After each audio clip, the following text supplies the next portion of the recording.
mudou como? Mudou porque a extensão começou também a ser questionada nessa base, né? De que não adiantava a universidade chegar na comunidade e dar aquele curso, fazer aquela ação sem ter um retorno, né? Sem acolher, sem saber que era aquilo. Porque o que acontecia? Aquele curso acontecia ali, o pessoal participava, mas depois não tinha um produto.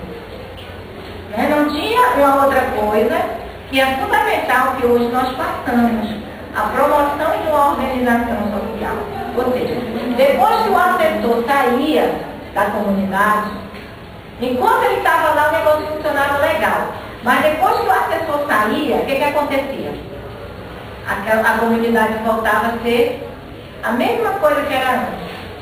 Então ele ensinava a plantar a cova aqui quadrada, por exemplo.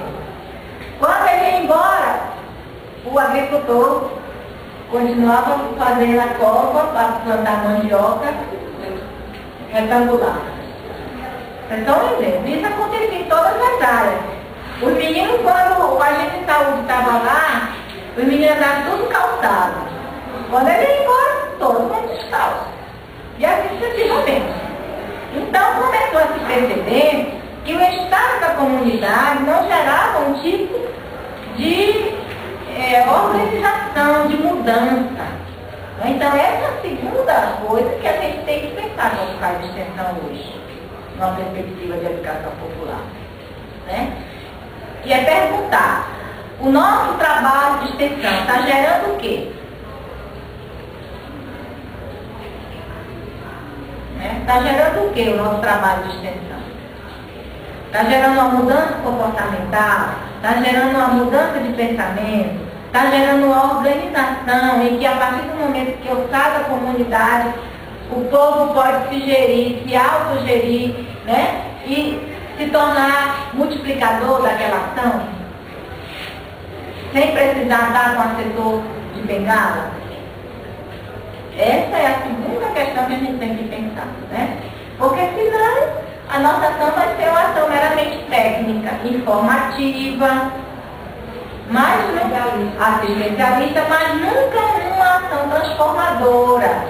E o que é uma função, uma ação transformadora?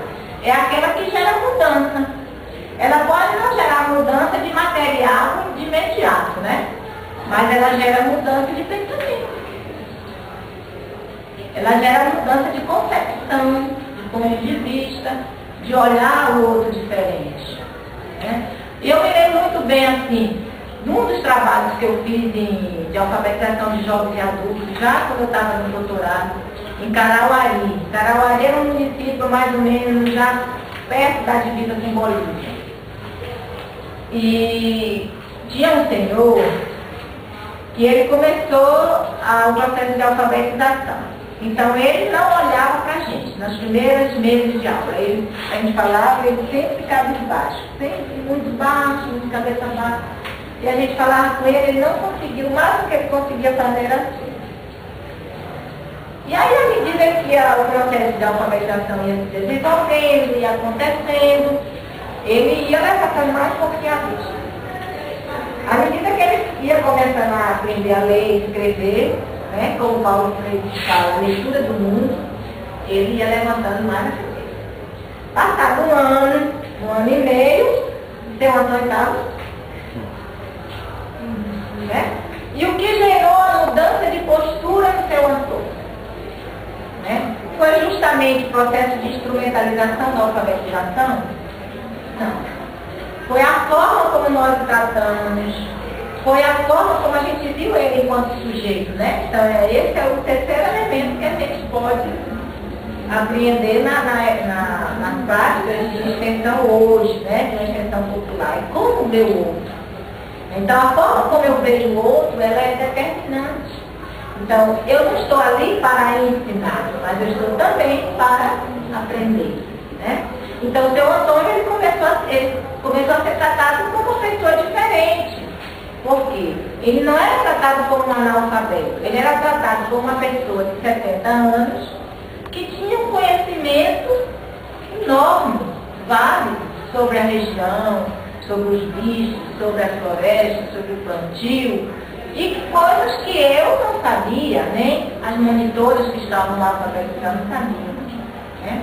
Então essa valorização do saber dele fez com que ele se sentisse valorizado, interessado, e com isso foi se dando o processo de leitura do mundo e, consequentemente, a leitura da palavra, como Paulo Freire nos fala.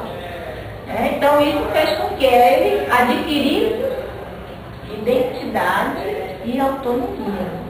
Duas palavras-chave que a gente tem que sempre trazer nos nossos trabalhos. Identidade e autonomia. Ou seja, a comunidade, ela precisa se reconhecer enquanto comunidade. Se o nosso trabalho de extensão não promover esse reconhecimento, a gente não está fazendo extensão cultural. Entendeu? Então, como é que os grupos de idosos se percebem enquanto sujeitos?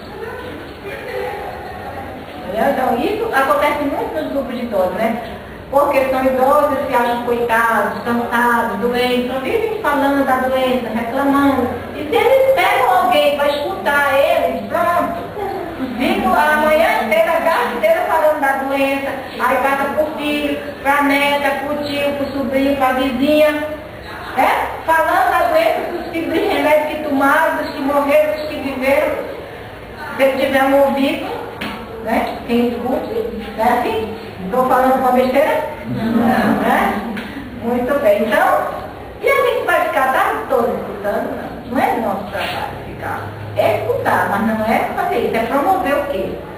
A identidade e a autonomia. Então, como aquele grupo de idosos se percebe?